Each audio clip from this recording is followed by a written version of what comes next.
things that we've done for the project in the area. 36 plus 100 wells, 4 major and 8 minor trenchless crossings. That's the majors are Clearwater subdivision, Clearwater DPI, Raft River, Man Creek, and then we had oodles more small like Lulamew Creek, and of course all of the stuff through Highway 5. 17 crossings actually at Highway 5. Very complicated, but very well done, very successful all the way along. Total of 25 meters of horizontal directional drilling. I wasn't involved with the third pump station, 3 pump stations, so I can't really comment on that. I do know that, like Kate said, we've connected both the Darfield and the Blackpool stations. We've assisted the operations group with preparing their facility and injecting inhibitor into it so that it's ready for in the future. Camp is closed. The construction yard in Vavenby, will be, our schedule is to be done sometime in September with all the clearing and stuff like that. Should I push this button? Yep. Okay. See what happens. There you go. There you go. Yeah, 6 general contractors for pipelines, facilities and camp construction. Bannister is the oldest pipeline company in Canada. Thankfully, they came here to our community. I call this, I lived here for most of last year, so it's kind of like I'm a cousin, right? We use 170,000 cubic meters of sand to backfill the pipe to protect it. That will fill the Clearwater Secondary School 3 times, right to the top, brim to brim. Open the door and it's going to pour out on you. There's roughly enough mats were used to cover more than 83 football fields. That's mind-boggling, right? Think of the Super Bowl, or anybody that watched it, how big that field is, you know. And then Bannister, Transmountain drove over 26 million total kilometers on the project with no major traffic incidences. There were a few private things that made steel contact on Bannister, but none of our vehicles on the highway created the incidences. And Highway 5, as you all know, you live here, it's crazy. There is another place blank out of roads that are blank out of someplace. Well, this is one of those things, okay? And thankfully, we've come away really well. We mentored more than 85 greenhands. What that means is you've never been in the industry before, and you get a hard hat, you get a hand on there, and everybody's supposed to give you the time to train you to be safe. Our philosophy is you protect the environment, you protect the people, the environment, right? And you restore the community the way it was before you even came here, better than it was before you came here. Held more than 15,700 tailgates. Those are about the environment, safety, and the day's work. Every day, every crew takes part in that. And it's all about PPE, line of fire, all of those things. Provided orientations to over 3,170 project personnel. Bannister had, I'm gonna see, maybe I kind of get ahead of myself. Nope. Okay. This is your. Yep. Okay. But you want to talk about. No, I don't want to talk about. You want to talk any more about? Well, I want to say one more thing. Yeah. Sorry. There you have one much. Yeah. Yeah, I got something in me. Yeah. Bannister had the highest percentage of Indigenous hires, people that said, you know, and recognized themselves as Indigenous, than any other part of the project across the 2 provinces. They really engaged in bringing local people and even people from outreaching areas. And those 85 green hands, the majority of them were them. Some of them made it to what we call Oilers.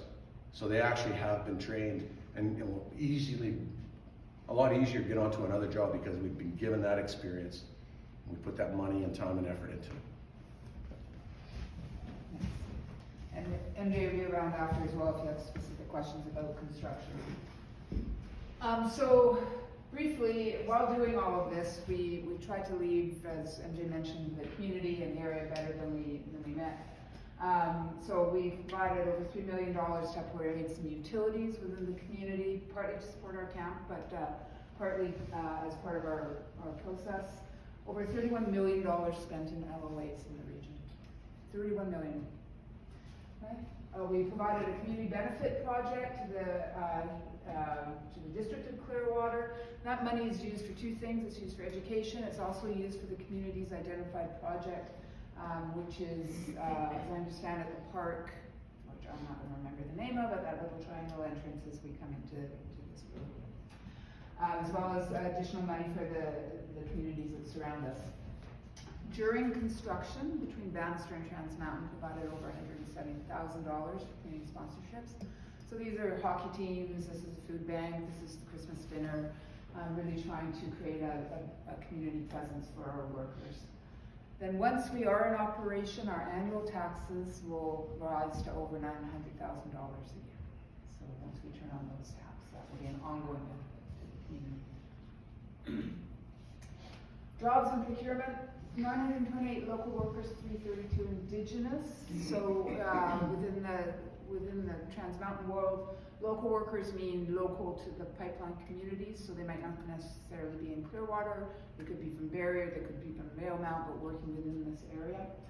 And over $500,000 spent on job readiness training. So these are folks who are what we call close to qualified. They maybe need one course or maybe a little bit of basic training or first aid, and then they'll be ready to work with us on our project.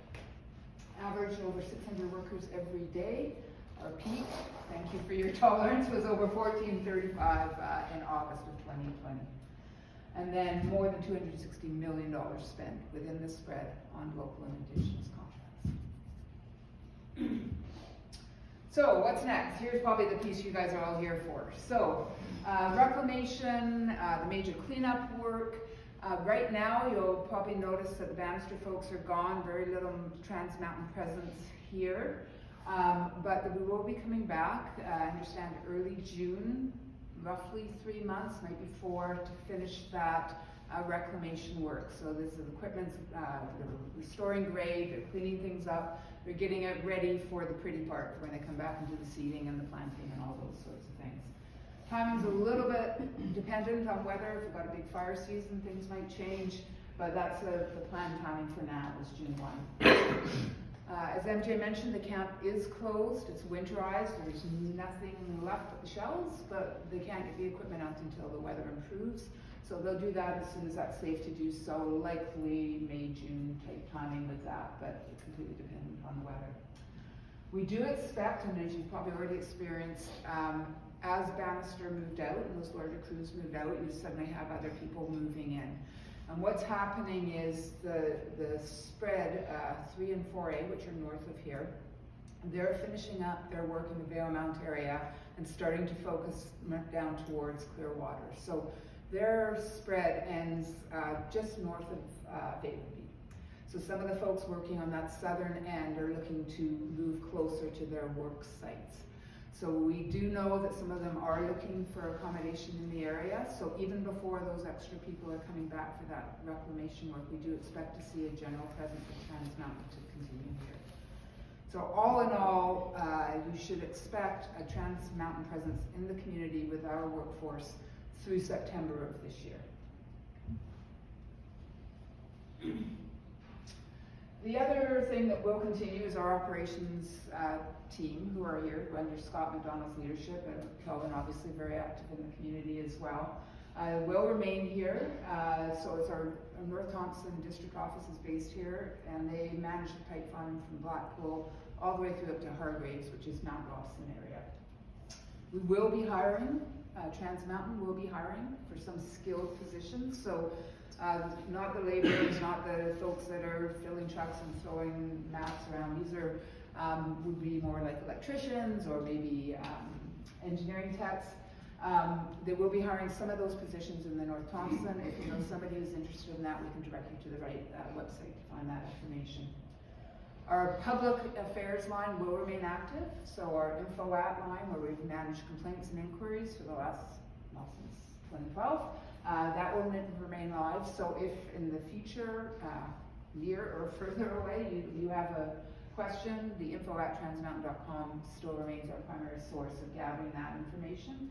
And our website will continue to focus on, they'll shift the focus obviously over to operations, but we will continue to provide, be our key information source for everybody, including all the social media channels that go with that. So really we just want to close out our presentation by thanking the community of Clearwater. We know we had a big presence here. Hopefully there were some benefits as well as some challenges that went along with that. This is a picture, well, we'll let MJ tour you around the picture a little bit here, but just wanted to thank you for your patience during the construction and for working our team here. But MJ, I'll let you explain. This is your This is my baby. I'm gonna stand. So, you recognize the area, and so this 1,300 meter drag section, it's called, went right across, what's that road out there? We had a little bridge across it until we were ready. And we did this we got the drill through, and we got this lifted. You can see there's 1, 2, 3, 4, 5, 6 cranes, 2 booms, and a boom up at the front end here, and a whole helping lift and assist with this. I'm so proud of this success of this particular part of this project.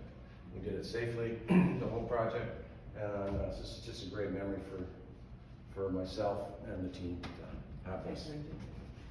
And by doing this, we avoided constructing, was it 24 landowners or something? 32. Yeah, something in that range.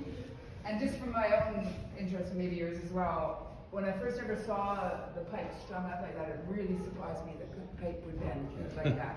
It's not faulty pipe, it's meant to do that. It's designed to have that level of flexibility. So that's the formal part of our presentation.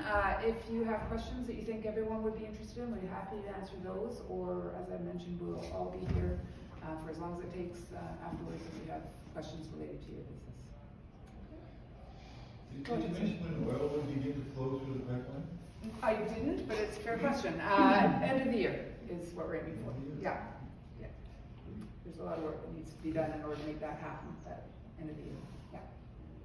Do you know of any changes that's happening in Alberta as a result of the completion of this program?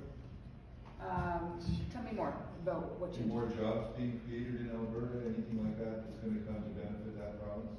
I don't think so specifically, and people often ask us about the permanent positions related to the project.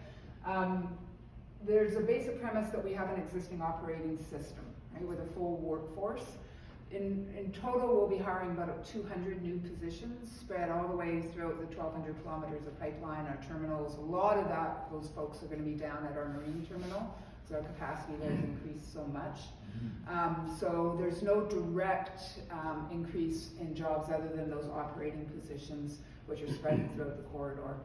The project doesn't drive oil sands productions. Really what it's doing is giving our shippers, our customers, an alternative transportation mode, so moving product off truck and train, and allowing them to transport it safely through our system.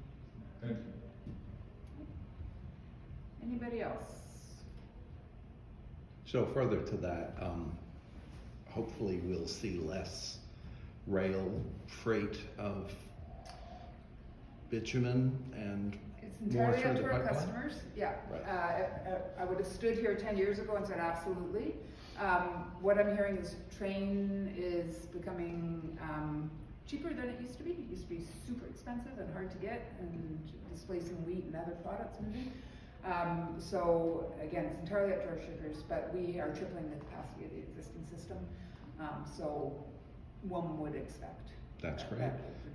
The old pipeline will be derated, is that right? As in derated, as in it will carry less, is that correct? Nope. So the old pipeline will continue to operate as it always has been. It's being maintained and taken care of by Scott and his team, and many of them would say that it's actually in better condition than it was when it was first constructed. So it's going to continue to carry the lighter products. Our existing system, it's a batch transportation system. So what it means is that different weights of products are carried within the same pipeline, and they're just kind of pushed up against each other. There's a little bit of mingling going on, and there's a certain science to it that I'm not privy to. And then as they take it through, those products go to the right places, and what's gonna happen is that the new pipeline will carry the heavier products, so bitumen and heavier crude, and then the lighter products will stay in the existing system. Yeah. So the new pipeline, they installed numerous automatic shut-off valves. Yeah. Are they going to do the same with line one? Yeah, it's already underway. We have a valve replacement program underway. So they're gradually working through all those manual valves and switching them over to automated as part of the operations project. And those automatic valves, they all need a power source or a power line? Yeah. Yeah, and that's, Well, no, they don't all. Some of the remote ones will use propane and what we Yeah. call thermal tags, like thermal generating units and stuff like that. So, but they all need power of some sort. So that's really what's. And how many how many positions will be based out of Clearwater for kind of operations and stuff? I don't have that number in my head. I think there's, on either side of 10 permanent positions, 8, 12, something like that here right now. And I think there's a couple more allocated to the specific office, and then they subcontract a lot from there. There's been 1 or 2 up in Valemount for a number of years, and then another crew out of Blue River on the pump station there. The new pumping stations that you mentioned, were they upgrades or? Depends where you work. 12 new pump stations. 10 of those are on our existing, throughout the whole corridor. 10 of those are on our existing property, so we've got one there already, working on line 1. We need another one, put it on inside the fence line. It's working on line 2. And then 1 greenfield area down at Black Pines, across from McClure, on the other side of the river. And we have 2 new pump stations there, so that was our only greenfield station. Each of those were, 10 years ago, I used to say each of those were a $30 million construction, so put some kind of multiplier on that. Anything else?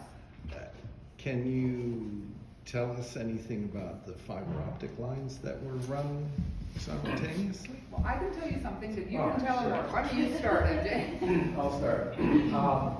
So there's 2. There's a service line, and then there's an actual communications fiber line. And we're soon to have it mechanically complete as well here. So that trunk line is going to run all the way to 1,700 kilometers all the way across, which can be utilized in various locations to support community communications protocol, right? So we can, someone like a Val or someone can go to what we call handholds, and they can take and some of the pairs and take them underground or above ground and start to feed some of these small communities that have poor services into the future. There's a global plan for that, right? I can't ever say that it's going to happen at this point or that point, but it is available. It's quite the thing. Part of that sand, all that sand is meant to protect the conduit and the fiber optic as well.